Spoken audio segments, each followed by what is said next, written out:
All right, let's get started. So, we're given that we're pulling a cylinder out of some water. We're given this graph, we're given this information. We're also told that the gas is monoatomic. What we want is for when the cylinder is lifted to consider what ratio of work lost to friction, or what's the ratio of work lost to friction relative to the net work. So of course we have to start with figuring out, well, what is friction in the first place?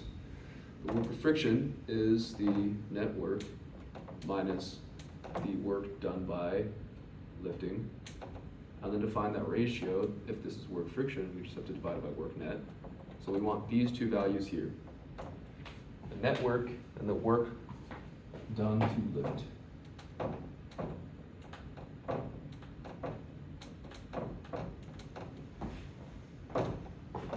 Let's find the work to lift first. So the work of lift is going to be from the initial 0, and it's going to be lifted up to, we're given it's the cylinder's height. And we're going to integrate in terms of dy. The force is thus mass times gravity minus the surface area of the bottom, height minus y, times the density and gravity constant, dy. That'll give us, not an integral, excuse me, that'll give us a solution of mgy minus, we're going to put the constants a rho g in front, hy minus 1/2 y squared. I'm going to go from h, or end at h, start at 0. This, if we just plug in h, because we can ignore the 0, mgh minus a rho g, 1/2 h squared minus 1/2 h squared,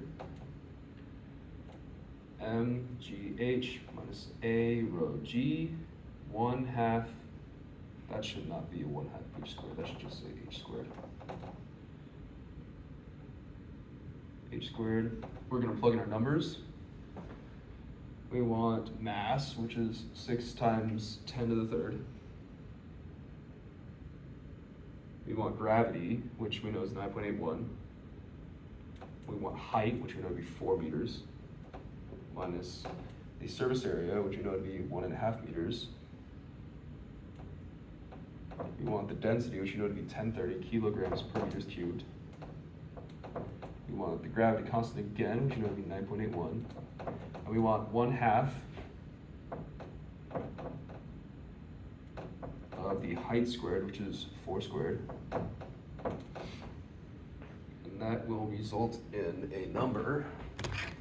That number would be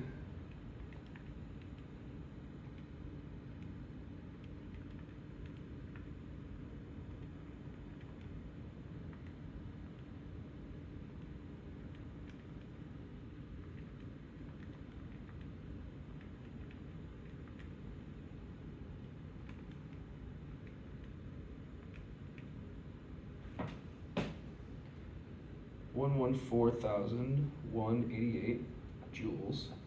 And for clarity, and also because it's more standard, we're going to bring that down to kilojoules. So that's 114 kilojoules as our work lift.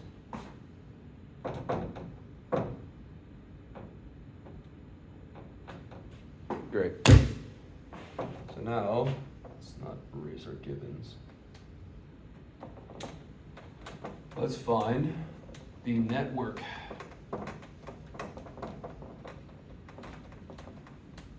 Our net work can be found by considering a ratio with values that we know.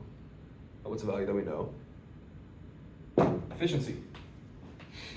Efficiency is equal to the net work over the heat coming in, which is, this ratio is also equal to 1 minus heat coming out over heat coming in, which we can find because if we know that work net is equal to heat in minus heat out, we can divide everything by heat in to get this ratio up here. So let's ignore the net work for now, and we can consider the fact that we can figure out what heat out is, and then use that to find heat in, because we know efficiency is 0.3, and then heat out would be calculated by mass CV delta T Q in. We can bring one over and then start filling in our blanks. So we have negative 0.70 is equal to negative mass, which we know to be 6 times 10 to the 3rd kilograms. Our CV, we know that it's monoatomic. So if it's monoatomic, our CV would be 3 times 1/2 R. Our delta T, we're just going to consider as an absolute value.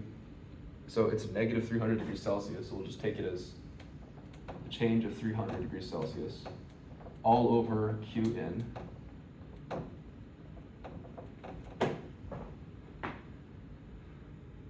So we get negative 0.70 is equal to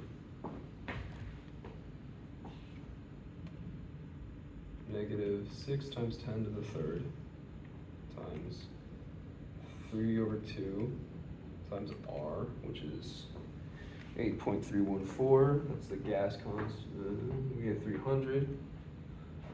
So we get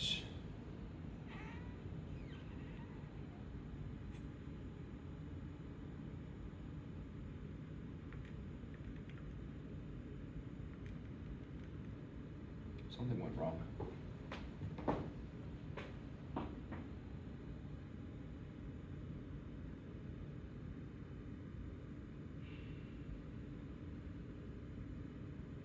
Oh, duh, it's because I used M, not N. This should not be mass, this should be number of moles, pardon me. It's 250 moles. I knew that number looked way too big. Okay, so we get negative 250 times 3/2 R, which is 8.314, times 300. And then that still looks way too big. What is going on? See if we can figure this out.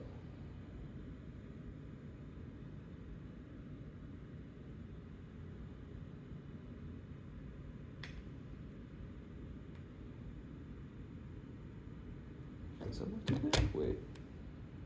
Yeah, this still looks too big. Okay, NCV delta T, delta T is 300, CV is 3 over 2, R, N is 250.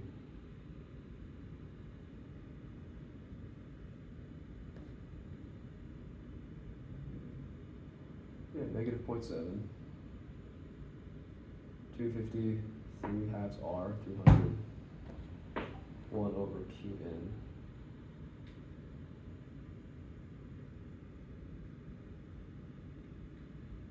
Is that the right answer? You know what, we're gonna stick with it. Okay. What we're left with is, we'll see where this goes. Negative 935,325 joules. Divide times 1 over Qn. Now multiply Qn over, divide negative 0.7 back, we get Qn is equal to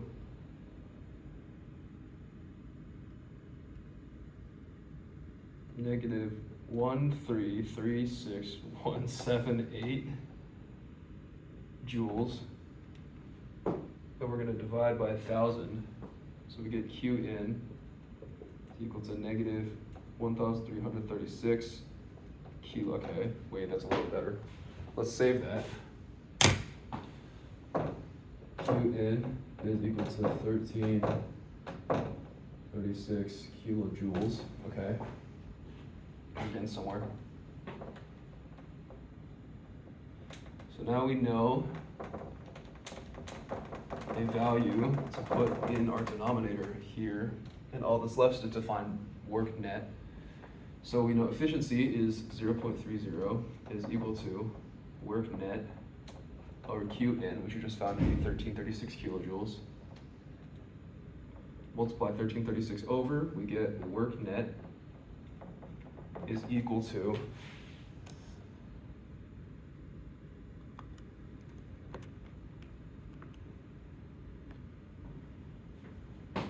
we're going to round that to 401 kilojoules, right? Yeah, 401 kilojoules. That looks correct. Now all that's left is to find the ratio. So let's put our information together. So the work of friction is equal to the net work, which is 401 kilojoules, minus the work lost to lifting, which is 114 kilojoules. Thus, work of friction is equal to 287 kilojoules, right? Yeah. So now let's find a ratio. So the ratio is equal to work of friction divided by work net, which is equal to 287 kilojoules over 401 kilojoules. And that will leave us with a final answer of 0.716 or 71.6% of work is lost to friction and other forces.